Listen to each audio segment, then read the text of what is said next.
ಮತ್ತು ವಿಶೇಷವಾಗಿ ನಾನು ನನ್ನ ಜೀವನದಲ್ಲಿ ನಮ್ಮ ತಂದೆಯವ್ರನ್ನ ಬಿಟ್ಟರೆ ನಾನು ಮತ ಕೇಳಿದ್ದು ಫಸ್ಟು ಯಾರಿಗಾರು. ಮಾಜಿ ಶಾಸಕ ಎಚ್ಎಂ ಚಂದ್ರಶೇಖರಪ್ಪ ನಿಧನಕ್ಕೆ ಸಚಿವ ಮಧು ಬಂಗಾರಪ್ಪ ಸಂತಾಪ ಸೂಚಿಸಿದರು. ಶಿವಮೊಗ್ಗ ನಗರದ ಬಸವನಗುಂಡಿಯಲ್ಲಿರುವ ಎಚ್ಎಂ ಚಂದ್ರಶೇಖರಪ್ಪನವರ ಮನೆಯಲ್ಲಿ ಅಂತಿಮ ದರ್ಶನ ಪಡೆದು ಮಾಧ್ಯಮಗಳಿಗೆ ಪ್ರತಿಕ್ರಿಯೆ ನೀಡಿದ ಮಧು ಬಂಗಾರಪ್ಪ, ಕಾಂಗ್ರೆಸ್ ಪಕ್ಷದ ಹಿರಿಯ ನಾಯಕರು, ಶಿವಮೊಗ್ಗದ ಮಾಜಿ ಶಾಸಕರು, ರಾಜ್ಯ ಮಾಜಿ ಶಾಸಕರ ವೇದಿಕೆಯ ಅಧ್ಯಕ್ಷರಾದ ಶ್ರೀ ಎಚ್ಎಂ ಚಂದ್ರಶೇಖರಪ್ಪ ಅವರ ನಿಧನದ ಸುದ್ದಿ ಕೇಳಿ ಆಘಾತವಾಗಿದೆ. ಇತ್ತೀಚಿನವರೆಗೂ ಪಕ್ಷದ ಚಟುವಟಿಕೆಗಳಲ್ಲಿ ಸಕ್ರಿಯವಾಗಿ ತೊಡಗಿಸಿಕೊಂಡಿದ್ದ ಮಾನ್ಯ ಎಚ್ಎಂ ಚಂದ್ರಶೇಖರಪ್ಪನವರು ಶಿವಮೊಗ್ಗ ಜಿಲ್ಲೆಯಲ್ಲಿ ಪಕ್ಷವನ್ನು ಸಂಘಟಿಸುವಲ್ಲಿ ಪ್ರಮುಖ ಪಾತ್ರ ವಹಿಸಿದ್ದರು. ಅಖಿಲ ಭಾರತ ವೀರಶೈವ ಮಹಾಸಭಾ ರಾಜ್ಯ ಘಟಕದ ಉಪಾಧ್ಯಕ್ಷರಾಗಿ ಲಿಂಗಾಯತ ಸಮಾಜವನ್ನ ಸಂಘಟಿಸುವ ಜವಾಬ್ದಾರಿಯನ್ನ ನಿರ್ವಹಿಸುತ್ತಿದ್ದರು.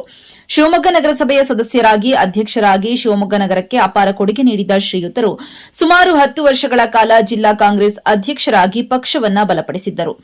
ನಮ್ಮ ತಂದೆ ಮಾಜಿ ಮುಖ್ಯಮಂತ್ರಿ ಬಂಗಾರಪ್ಪ ಅವರ ಬೆಂಬಲಿಗರಾಗಿ ಆತ್ಮೀಯ ವಲಯದಲ್ಲಿ ಗುರುತಿಸಿಕೊಂಡಿದ್ದ ಶ್ರೀಯುತರು ಅವರ ಸಲಹೆಯಂತೆ 1999ರ ವಿಧಾನಸಭಾ ಚುನಾವಣೆಯಲ್ಲಿ ಶಿವಮೊಗ್ಗ ಕ್ಷೇತ್ರದಿಂದ ಸ್ಪರ್ಧಿಸಿ ಶಾಸಕರಾಗಿ ಆಯ್ಕೆಯಾಗಿದ್ದರು.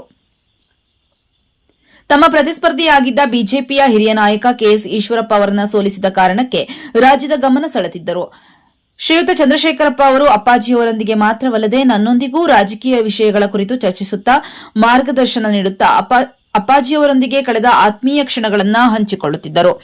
ಈಗ ಅವರಿಲ್ಲ ಎಂಬ ಸುದ್ದಿ ಆಘಾತವನ್ನುಂಟು ಮಾಡಿದ್ದು, ನಮ್ಮ ಕುಟುಂಬದೊಂದಿಗೆ ಮತ್ತು ವೈಯಕ್ತಿಕವಾಗಿ ಅವರೊಂದಿಗೆ ನನಗಿದ್ದ ಒಡನಾಟದ ದಿನಗಳು ನನ್ನ ಮನಸ್ಸಿನಲ್ಲಿ ಸದಾ ಹಸಿರಾಗಿರುತ್ತವೆ. ಭಗವಂತನು ಮೃತರ ಆತ್ಮಕ್ಕೆ ಚಿರಶಾಂತಿಯನ್ನ ಕರುಣಿಸಲಿ. ಅವರ ಕುಟುಂಬ ವರ್ಗಕ್ಕೆ ಹಾಗೂ ಅವರ ಹಿರಿಯ ಪುತ್ರ, ನನ್ನ ಆತ್ಮೀಯರು, ಪಕ್ಷದ ಮುಖಂಡರು ಆದ ಎಚ್.ಸಿ. ಯೋಗೀಶ್ ಅವರಿಗೆ ಮತ್ತು ಅವರ ಅಭಿಮಾನಿಗಳಿಗೆ ದುಃಖವನ್ನು ಭರಿಸುವ ಶಕ್ತಿಯನ್ನು ನೀಡಲಿ ಎಂದು ಪ್ರಾರ್ಥಿಸುತ್ತೇನೆ ಎಂದರು.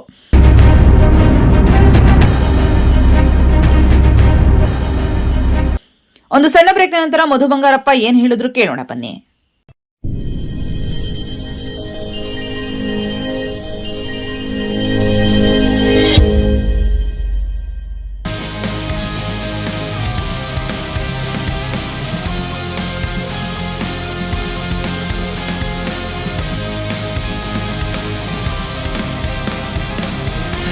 ನಂಜಪ್ಪ ಲೈಫ್ ಕೇರಲ್ಲಿ first time Velys robot use ಮಾಡಿ robotic assistant left side knee replacement start ಮಾಡ್ತಿದ್ದೀವಿ. ಆ system is directly from USA, imported one. So ತುಂಬ ಜನ ಕೇಳ್ತಾರೆ ರೋಬೋಟಿಕ್ ರಿಪ್ಲೇಸ್ಮೆಂಟಿಗೂ ಕನ್ವೆನ್ಷನಲ್ ರಿಪ್ಲೇಸ್ಮೆಂಟಿಗೂ ವ್ಯತ್ಯಾಸ ಏನಂತ. ಸೊ ರೋಬೋಟಿಕ್ ರಿಪ್ಲೇಸ್ಮೆಂಟ್ ವ್ಯತ್ಯಾಸ ಏನಂದರೆ ನಿಖರತೆ ಜಾಸ್ತಿ ಇರುತ್ತೆ. ಈ ನಾವು ಕನ್ವೆನ್ಷನಲ್ಲಿ ನಾವು ಮಾಂಸಖಂಡ MCL ಲಿಗಮೆಂಟ್ ಅಂತ ಇರುತ್ತೆ, ಲಿಗಮೆಂಟ್ ರಿಲೀಸ್ ಜಾಸ್ತಿ ಮಾಡ್ತೀವಿ. ಸೊ ಪೇಷಂಟಿಗೆ ಪೋಸ್ಟ್ ಸರ್ಜರಿ ಪೇನ್ ಇರುತ್ತೆ. ಬಟ್ ನಮ್ಮ ರೋಬೋಟಿಕ್ಸಲ್ಲಿ ನಾವು ಅದನ್ನು ರಿಲೀಸ್ ಮಾಡೋ ಅವಶ್ಯಕತೆ ಇರೋಲ್ಲ. ಮತ್ತು ಮೊಬಿಲಿಟಿ, ಅರ್ಲಿ ರಿಕವರಿ ಇರುತ್ತೆ, ಮತ್ತು ಅಲೈನ್ಮೆಂಟ್ ಪ್ರಿಸೈಸ್ ಬರುತ್ತೆ. ಇದರ ಡಿಫ್ರೆಂಟ್ ವೇರಿಯೇಷನ್ ಬರುತ್ತೆ. ಒಂದು ಕೈನೆಮ್ಯಾಟಿಕ್ ಅಲೈನ್ಮೆಂಟ್ ಅಂತ ಕರಿತೀವಿ, ಒಂದು ರಿವರ್ಸ್ ಕೈನೆಮ್ಯಾಟಿಕ್ ಅಲೈನ್ಮೆಂಟ್ ಅಂತ ಕರಿತೀವಿ.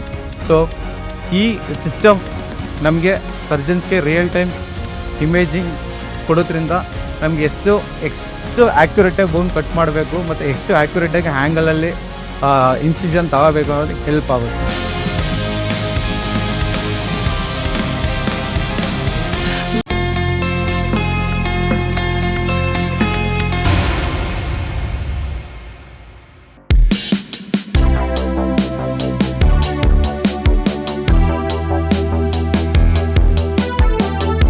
ಏನು ಹಿರಿಯರಾಗಿರ್ತಕ್ಕಂಥ ಎಚ್.ಎಂ. ಚಂದ್ರಶೇಖರ್ ಅವರು ಮಾಜಿ ಶಾಸಕರು, ನಮ್ಮ ತಂದೆಯವರಿಗೆ ಭಾಳ ಆತ್ಮೀಯರು. ಅವರು ಹೆಸರು ಹೇಳಿದಾಗೆಲ್ಲ ನಮ್ಮ ತಂದೆ ಬಂಗಾರಪ್ಪಾಜಿಯವ್ರು ನೆನಪು ಬರ್ತದೆ. ಯಾಕಂದರೆ ಆ ಸಂದರ್ಭದಲ್ಲಿ ಅವರನ್ನು ಸೀಟ್ ಕೊಡಿಸಿ ಕಾಂಗ್ರೆಸ್ ಪಕ್ಷದೊಳಗೆ ಅವರೇ ಬಂದು ಅವರನ್ನು ಗೆಲುವಿಗೆ ಕಾರಣಕರ್ತರಾದರು.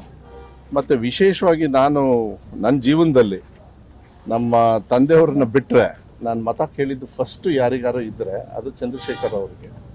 ಯಾಕೆಂತ ಹೇಳಿದರೆ ಅವಾಗ 2099 ಅನಿಸುತ್ತೆ, ನಮ್ಮ ತಂದೆಯವರು, ನಾನು ಊರಲ್ಲಿದ್ದೆ, ನಮ್ಮ ತಂದೆಯವರು ಫೋನ್ ಮಾಡಿ ಎಲ್ಲಿದೆಯಾ ಅಂದರು, ಊರಲ್ಲಿದ್ದೀನಿ ಅಂತ ಹೇಳಿ.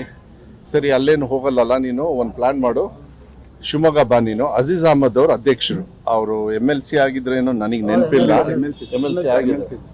ಸೊ ಅವರ ಮನೆ ಗೋಡಾನ್ ಇದೆ ಅವ್ರದ್ದು, ಆ ಸುತ್ತಲೂ ಎಲ್ಲರೂ ಕೂತ್ಕೊಂಡು 3 ದಿವಸ ನಾನು ಕೆಲಸ ಮಾಡಿದ್ದೆ. ನನಗೆ ರಾಜಕಾರಣದೊಳಗೆ ನಮ್ಮ ತಂದೆಯವ್ರಿಗೆ ಬಿಟ್ಟು ಮತ ಕೇಳ್ತಕ್ಕಂಥ ಒಂದು ಕೆಲಸ ಏನಾದರೂ ಇದ್ದರೆ ಅದು ಎಚ್.ಎಂ. ಚಂದ್ರಶೇಖರ್ ಅವರಿಗೆ.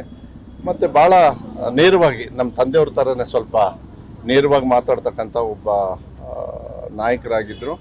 ಮತ್ತು ಇತ್ತೀಚಿನ ದಿನಗಳಲ್ಲೂ ಕೂಡ ಬೆಂಗಳೂರಿಗೆ ಬಂದಾಗ ಸ್ವಲ್ಪ ಒಂದು ವರ್ಷ ನಾವು ಮಿನಿಸ್ಟರ್ ಆದಮೇಲೆ ಸ್ವಲ್ಪ ಎಲ್ಲ ರಶ್ಶು ಇದೆಲ್ಲ ಆಗೋದು. ಅದಾದಮೇಲೆ ಬಂದು ಸುಮಾರಷ್ಟು ನಮಗೆಲ್ಲ ಬಂದು ಮಾತಾಡಿ, ಇಲ್ಲ ತುಂಬ ಚೆನ್ನಾಗಿ ಕೆಲಸ ಮಾಡ್ತಾ ಇದ್ದೀರಾ, ಹೀಗೆ ಮಾಡಿ ಹಾಗೆ ಮಾಡಿ, ಅದೆಲ್ಲದೂ ಕೂಡ ಭಾಳ ಒಳ್ಳೆ ರೀತಿಯಲ್ಲಿ ಒಂದು ಬಾಂಧವ್ಯನ.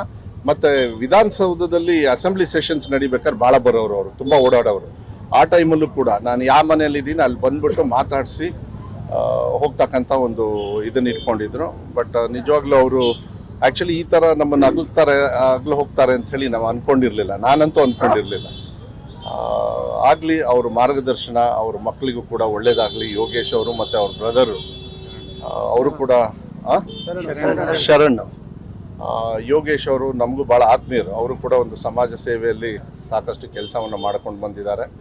ಮುಂದೆ ಅವ್ರ ತಂದೆ ಹಾದಿಯಲ್ಲಿ ಅವ್ರು ನಡ್ಕೊಂಡು ಹೋಗಲಿ. ಅವರಿಗೆಲ್ಲ ಅವ್ರ ಜೊತೆಗೆ ಯಾವತ್ತೂ ಕೂಡ ಪಕ್ಷ ಇರ್ತದೆ, ವೈಯಕ್ತಿಕವಾಗಿ ನಾನು ನಮ್ಮ ಮುಖಂಡರು ಎಲ್ಲರೂ ಕೂಡ ಅವ್ರ ಕುಟುಂಬದ ಜೊತೆಗೆ ಯೋಗೇಶ್ ಅವ್ರ ಜೊತೆಗೆ ಇರ್ತೀವಿ ಅನ್ನೋದನ್ನ ನಾನು ಹೇಳಲಿಕ್ಕೆ ಇಷ್ಟಪಡ್ತೀನಿ. ಬಟ್ ನನಗೆ ಅವ್ರನ್ನ ಭೇಟಿ ಮಾಡಿದಾಗೆಲ್ಲ ನಾನು ನೆನ್ಪು ಮಾಡ್ಕೋತಾ ಇದ್ದೆ. 99 ಎಲೆಕ್ಷನಲ್ಲಿ ನಾವು ಏನು ಆ ಬಾಂಧವ್ಯನ ಇಟ್ಕೊಂಡಿದ್ವಿ, ಅನುಭವ ಅದು ಕೂಡ ನನಗೆ ಅನುಭವ. ಯಾರಿಗಾರು ಹೋಗಿ ಮತ ಕೇಳಬೇಕು ಅನ್ನೋದಕ್ಕೆ ಒಬ್ಬ ಲೀಡರ್ಶಿಪ್ ಬೇಕಾಗತ್ತೆ. ಆ ಲೀಡರ್ಶಿಪ್ಪು ಆ ಸಂದರ್ಭದಲ್ಲಿ ಅವ್ರು ಐ ಥಿಂಕ್ ವಕೀಲರಾಗಿದ್ರು, ಇಲ್ಲ ಏನಾಗಿದ್ರು ಇವರು ಶಿಕಾರಿಪುರದಲ್ಲಿ ಮಾಲಿಂಗಪ್ಪರ ವಕೀಲರಾಗಿದ್ರು.